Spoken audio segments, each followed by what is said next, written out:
Good evening. Welcome to Washington. I'm Brett Baer. More than 200,000 Salvadoran immigrants could be forced to leave the U.S. by September of next year. That, as the Trump administration is pulling what's known as temporary protected status for residents from El Salvador who came to the U.S. after devastating earthquakes in 2001. The move, sparking some heated reaction from administration critics, comes as the Trump administration and Congress are working on new legislation to avoid another threatened government shutdown in just 11 days. And there, too, immigration emerging as the key issue. We have Fox team coverage. Mike Emanuel's on Capitol Hill to tell us where we are in the government funding talks right now. But we start off with correspondent Rich Edson at the State Department and a major move on immigration. Good evening, Rich. Good evening, Brett. And nearly 200,000 Salvadorans found out today that their protected status living here in the United States is about to run out.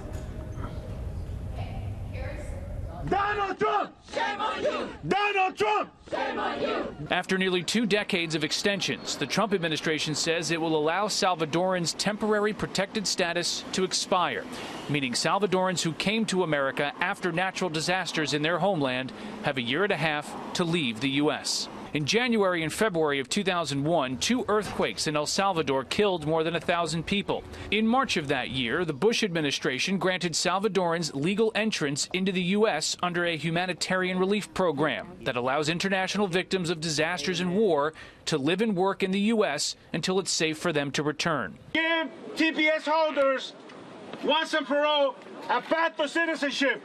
These are people who have been living by the rules. President Trump has phased out their protections far more aggressively than his predecessor.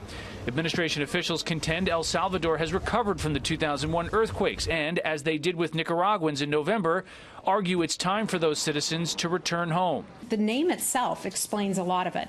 Temporary protected status. I believe the government looked at the situation there on the ground and assessed that it is no longer unsafe in that way. The Department of Homeland Security says it covers 10 countries under temporary protected status. The Trump administration has announced it's phasing out protections for Sudanese, Haitians, and Nicaraguans, still reviewing the status of Hondurans and those from South Sudan. Citizens under these protections from Nepal, Somalia, Syria, and Yemen have several months remaining before the administration must make a decision.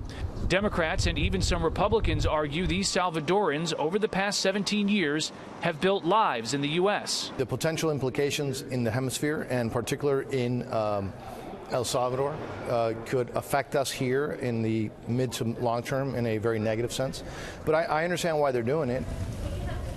Congressman Diaz-Balart also points out that many of these Salvadorans are raising children born here in the United States over the past 17 years.